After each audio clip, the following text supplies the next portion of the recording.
Saat jadwal kunjungan Soekarno menuju Solo dan Yogyakarta pada tahun 1954, Soekarno mampir sejenak ke Salatiga dan menerima sejumlah sambutan hangat dari pejabat di sana. Para pejabat Salatiga telah menjamu Soekarno dengan hangat sebagaimana orang paling penting bagi Ibu Pertiwi. Ia dihidangkan santapan-santapan lezat siang itu. Sesaat beristirahat, lantas menyantap, Soekarno mengecap sayur lodeh yang tidak biasa. Agaknya, rasanya sangat lezat, sehingga Soekarno benar-benar ingin bertemu dengan si pembuat lodeh tersebut. Ia kemudian memanggil sang wali kota dan bertanya, "Siapa yang memasak sayur lodeh yang enak ini?" Samingan, dosen pendidikan sejarah dari Universitas Flores, menulis romansa yang unik dari pertemuan antara Soekarno dan pujaan hatinya. Dalam artikel Cinta Sayur Lodeh, Soekarno dan Hartini. Ia mengisahkan bahwa Hartini seorang janda beranak 5 yang merupakan salah satu orang di balik hidangan lodeh yang telah memikat Soekarno. Setelah sesi santapan siang, Hartini didaulat oleh ibu-ibu untuk menghadap Soekarno dan menerima ucapan terima kasih. Berawal dari jabat tangan, tatapan mata lantas turun ke hati. Begitulah yang digambarkan Samingan dalam tulisannya.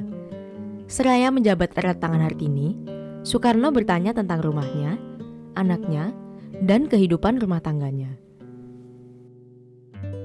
Soekarno memahami bahwa Hartini telah resmi bercerai dari Suwondo, mantan suaminya saat masih berusia 28 tahun. Ia lantas menghidupi kelima orang anaknya sendirian sebagai juru masak. Suatu hari, Soekarno yang terus memikirkan sosok Hartini mulai terbangun dari lamunannya. Ia bergegas menulis di secari kertas yang berisikan sajak, "Tuhan telah mempertemukan kita, Tin, dan aku mencintaimu. Ini adalah takdir." Kata-kata mematikan diucapkan lewat surat yang dikirim kepada Hartini di kejauhan, membuat hati Hartini gelisah. Terlebih, isi surat merayu dan mendayu, membuat Hartini berbunga-bunga bercampur was-was. Pertemuan keduanya terjadi 4 bulan setelah pertemuan pertama. Pertemuan kedua sudah diatur, yakni pada acara peresmian Teater Terbuka Ramayana di Candi Prambanan, Jawa Tengah. Seminggu kemudian, datang surat yang ditulis Soekarno untuk Hartini dengan nama samaran Sriana. Untuk menyebut Hartini, Soekarno menggunakan samaran Sriani. Samingan mengungkapkan bahwa Soekarno sengaja menggunakan nama samaran supaya pihak istana tidak mengetahui jalinan hubungannya dengan Hartini. Hartini masih ragu akan statusnya ke depan jika menikah dengan Soekarno. Walaupun begitu, Soekarno dengan sekuat tenaga membangun keyakinan dan cintanya kepada Hartini.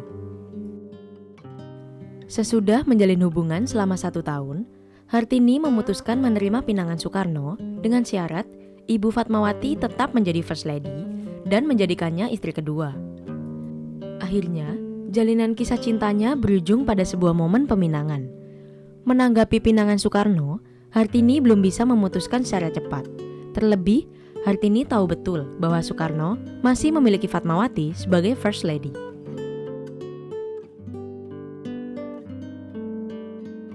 Soekarno dan Hartini berencana segera menikah dengan restu dari Fatmawati. Meskipun tak lama setelahnya, Fatmawati memilih untuk keluar dari istana. Soekarno dan Hartini akhirnya menikah di Istana Cipanas pada 7 Juli 1953.